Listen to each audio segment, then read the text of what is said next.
So you're successful at this point, right? You've got houses, you sold, you got plenty of houses, you're a millionaire, you've got, you sell, like you said, you get the cars going, and then you sell to Chevrolet, right? As you sell the dealership to Sminkler Chevrolet, which is part of the Bob Moore Group at that time. Right. So you sell to them. I mean, like, you're 27 years old. A lot of people in that position would think, I'm going to go to the beach, I'm going to buy myself a nice car, a nice house, and then with my, residual income coming in from my houses, I'm set.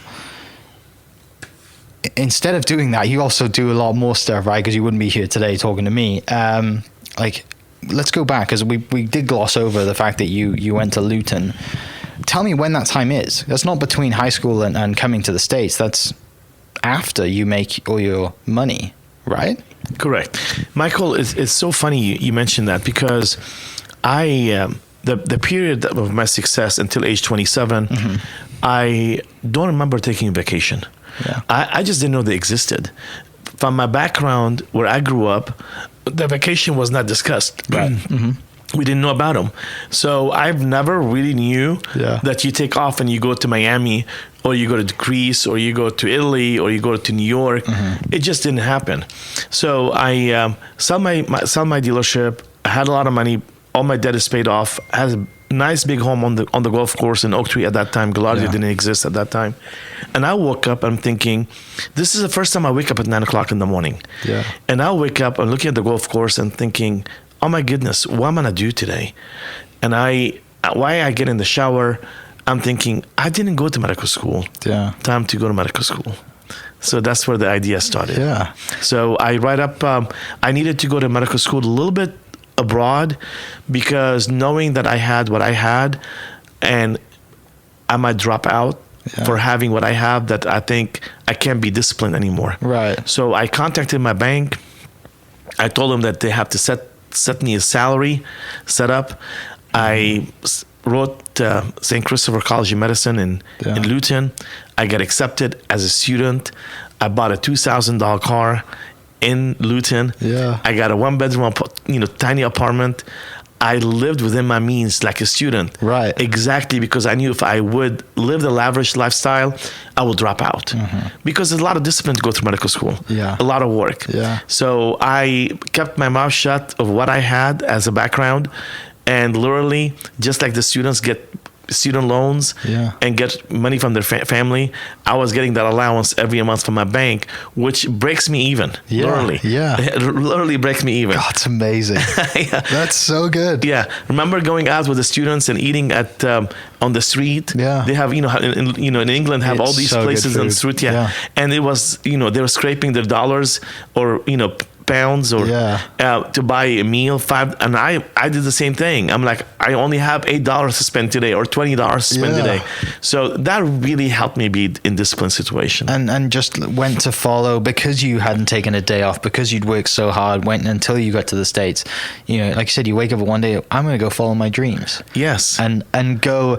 And did anybody find out that you're in medical school? Did anyone in your medical school class find out, like, who you were? Did they ever Google you and see, hang on, Sabih Bone's like... Yes. It was not only a student, it was the president of the school. Yeah. So on the graduation, I will never forget. Yeah. Dr. Leone was wearing a Gucci tie, and he bought me a Gucci tie to wear in the graduation. Yeah. And he said, hey, we're wearing the same tie. We don't have the same financial background, but we're wearing the same tie. He did it on purpose to bring the point. Yeah. But he kind of called me up. He flew from Florida. He was in Florida back to England. And he said, hey, we're going for dinner together, and asked me to invest in the medical school program. And we had a built relationship and a friendship, and to this point we're still in touch with a lot of my professors and all of everybody else, because a lot of people graduate medical school with an obscene amount of debt, right? Yes. I highly doubt there's anyone like you that have come in after, a lot later in life after being successful. You think, I'm just going to go put myself through med school, right? Yes. But also living it the way that you would have done if you were in college. That you lived college twice, right? You went to two different, through two different periods of your time, a decade apart. Like, it's fascinating. Well, thank you. Yeah, I can't imagine like the times that, And being in med school, like especially in the UK, you know, you've worked all day, you've studied all day, and then everyone's going out, you know, at the student union, and like I said, buying cheap food and spending money on cheap drinks and stuff, and just that putting you in that culture a little later than a lot of students are.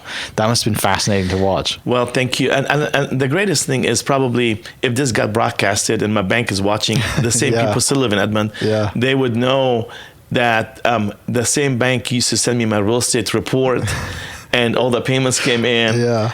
And all the balances in the bank, and the wire they send me for my allowance. So I was in communication with the bank Brilliant. literally, periodically, getting documents and all that financial information.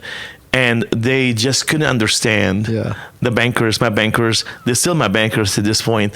They couldn't understand why I went to medical school. I bet they thought you were crazy, right? Like, At one point, I think I was crazy too.